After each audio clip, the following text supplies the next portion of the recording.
नामाबद्दल असणारी अनन्यता महाराजांनी प्रगट केली. तुका म्हणे मज तुझ्या नामा पुढे तुच्छे हे बा पुढे सकळही. मग अशी तिथे बसल्या बसल्या महाराज बोलत होते, आपल्या जीवनामध्ये नामचिंतनाशिवाय आता आपण दुसरं काही करू सांगत होते. समोर गुरुजीला बोलत होते, तुम्ही आता दुसरं काही करू शकत नाही. नाम हाच आता काय आहे आपल्या जीवनातला कामधंदा आहे बरं का. असो यथामती यथावकाश थोडंफार मी बोललेलो आहे.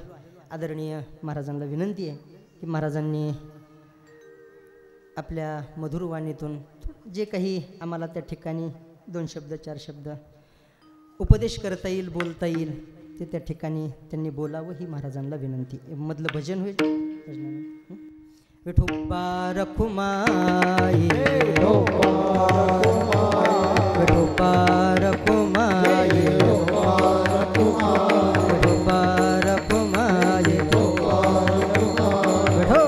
रखुमाई.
पवित्र स्थल श्री विठ्ठल रुक्मिणी मंदिर परिसरामध्ये, प्रांगणामध्ये, मंडपामध्ये आषाढी एकादशी निमित्त असलेला हा कार्यक्रम.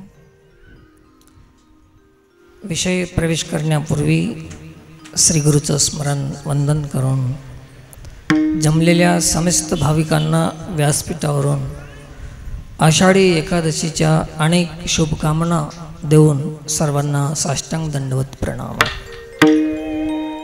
आतापर्यंत अभंगाचा आधार घेऊन जगद्गुरु तुकोबरायांचं जे काही मत आहे, अभिप्राय आहे, असं पूजनीय महाराजांनी आपल्यासमोर सुश्राव्य असं कीर्तनातून व्यक्त केलेलं आहे.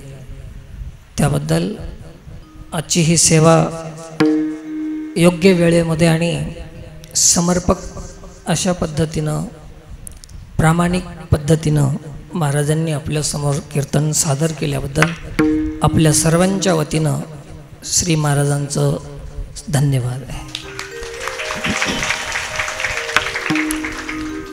खूप सुंदर आजचा हा योग आहे. एक युवा साधू देशाचं भगवंताच्या रूपाचं, आकाराचं वर्णन करणारा असा अभंग आपल्यासमोर त्यांनी ठेवलेला आहे. साऱ्या सृष्टीचा आकार आपण बघून बघून आपल्या मनामध्ये विकारच उत्पन्न होत गेले, परंतु निर्विकार होण्यासाठी भगवंताच्याच आकाराची गरज आहे. म्हणून साधू संत भगवंताच्या आकाराचं वर्णन करतात. एक भगवंताचा आकार सोडला तर जेवढे काही आकार आहेत तेवढे विकार उत्पन्न करणारे आहेत.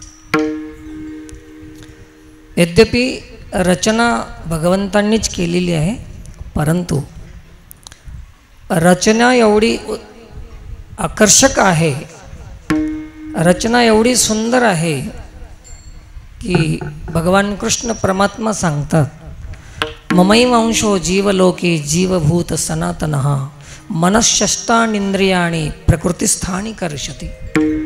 हे आकर्षण करून घेणारी ही सृष्टी आहे. आणि जीव एवढा भ्रमित झालेला आहे की देवानंच रचलेली रचना आहे रचना डोळ्यासमोर दिसते, परंतु रचयिता मात्र दिसत नाही. आणि संतांनी रचयिताला पाहिलं. रचयिता पाहिल्याशिवाय जीवाला समाधान झालं नाही, असं महाराजांचं म्हणणं आहे. आम्ही सारी सृष्टी पाहिली, परंतु समाधान झालं नाही. जेव्हा सृष्टीला निर्माण करणारा रचयिता पाहिला, तेव्हा समाधान झालं जीवाला. असं याच अभंगामध्ये सारांश असलेला आहे. तर आज असा हा सुंदर योग आषाढी एकादशीच्या निमित्ताने आपण या ठिकाणी आलेले आहोत. मी आपल्या सर्वांना एवढंच सांगू इच्छितो, वेळ झालेला आहे, आता कार्यक्रम नाही, संपन्न झालेला कार्यक्रम आहे. तरी पण आपल्या सर्वांचं एक मत असल्यामुळे, गावकरी मंडळींचा अभिप्राय असल्यामुळे 2 शब्द बोलण्याचा मी प्रयत्न करालो. तरी एकादशी हे आपल्या सर्वांसाठी एक असं व्रत आहे की आजपासून असं संकल्प करून जा की समस्त इंद्रियावर संयम कसा ठेवायचा, इंद्रिय संयमित कसे करायचे, असा हा एकादशी आपणाला शिकवून जाते. आणि जाता जाता पुन्हा ध्यान ठेवा, वारकरी संप्रदायामध्ये एकादशी धरायची असते आणि द्वादशी सोडायची असते. आम्ही नेहमी आपणाला सांगतच असतो, एकादशी धरणं म्हणजे आपला प्रत्येक विषय एकाच्याच संबंधाने असावा. आताच महाराज सांगत होते की गायक कशाला म्हणावं, तर मी माझी परिभाषा सांगून जातो. गायक म्हणजे काय, मी त्याला गायक समजतो आणि गायक तोच आहे गायक. कोण्याही रागात गायला, कसाही गायला, जो एकासाठीच गातो त्याचं नाव गायक आहे. असा हा गायकाची परिभाषा आहे. म्हणून एकाच दिशेनं सारे इंद्रिये आपण घेऊन जाणं हे एकादशी आहे. एकच तत्व, एकोहम बहुश्यामी, असं परमात्मा आहे. खलविदम ब्रह्म आहे, सर्व परमात्म स्वरूप आहे. हरिव्यापक सर्वत्र समान आहे, इत्यादी इत्यादी. अथवा वासुदेव सर्वमिती. या न्यायानं एकाच दिशेला आपले सारे इंद्रिय लावणे आणि असं एकत्व धरणे, याला म्हणतात एकादशी धरणे. एकालाच धरणं, सर्वत्र नमस्कारी म्हणजे एका ते, असं एक तत्वाला जाणून घेणं म्हणजे एकादशी धरणं आहे. हे धरायचं आहे, जो एक आहे त्याला धरायचं आहे. आणि आपल्यासमोर जे 2 दिसते त्याला द्वादशी म्हणतात. 1 आणि 2, 1 आणि 1 एकादशी आणि 1 आणि 2 हे द्वादशी आहे. हे द्वैत आहे. कोणतं 1 आणि 2? मी आणि तू, मी तू पण जाऊ दे दुरी, एकची घोंगडी पंगरू हरी. तर एकादशी धरणे, एक धरणे, एक तत्व नाम दृढधरी मना, हे धरायचं आहे. आणि सोडायचंच असेल तर काय सोडा? द्वैत सोडा, द्वादशी सोडा.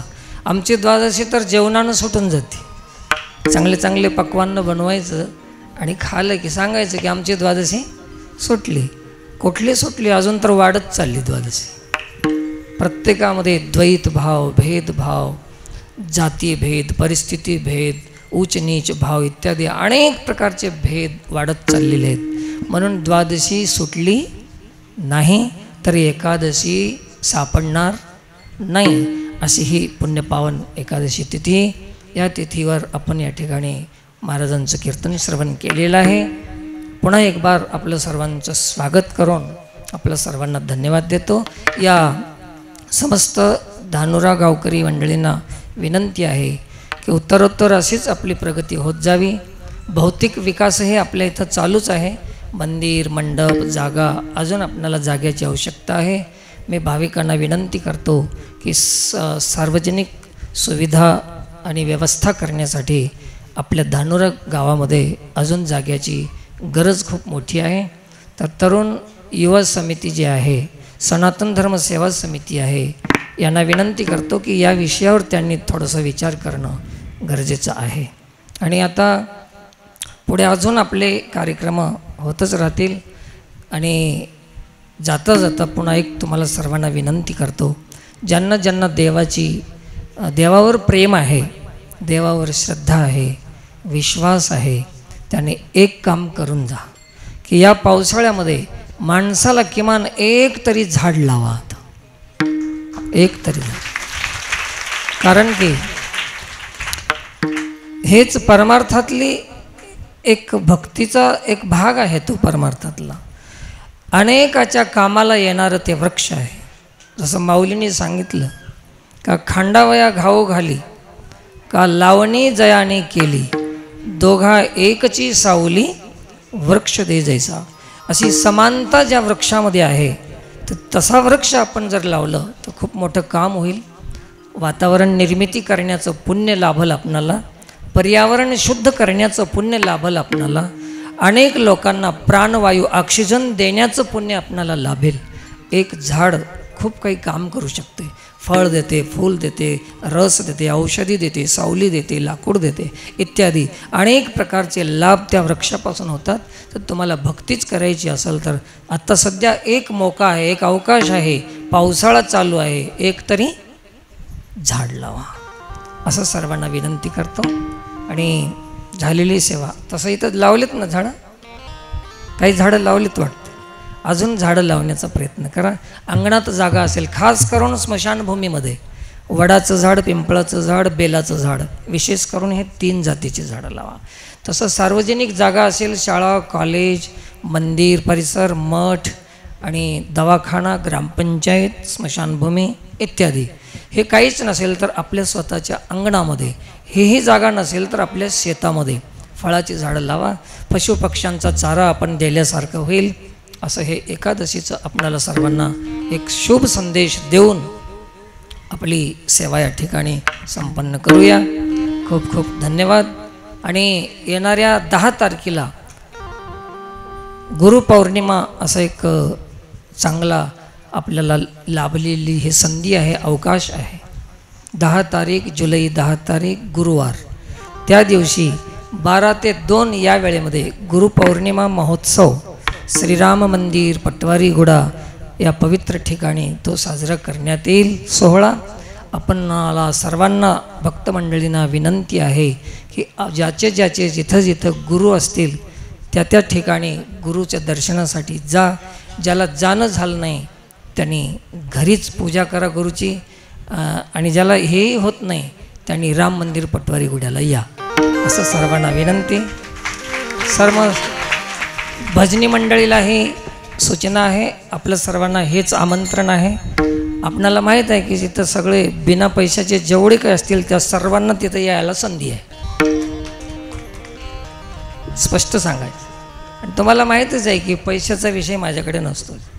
तर सेवा म्हणून आपण सर्वांनी त्या ठिकाणी यायचं आहे, हेच आपल्या सर्वांना विनंती आहे. ही गुरुपौर्णिमेची सूचना ध्यानात ठेवा. आणि आता लगेच फराळाची सोय आहे ना, समस्त भाविकांना एकादशीचा फराळ आहे. कीर्तन झाल्या झाल्या, आरती झाल्या झाल्या कोणीही विनमुख जाऊ नका. फराळ घेऊन जा. आणि सेवाधारी मंडळी आपली तयारी ठेवलेली आहे सर्वांनी. तर हे सर्वांना विनंती करून सेवेला पूर्ण विराम. ज्ञानेश्वर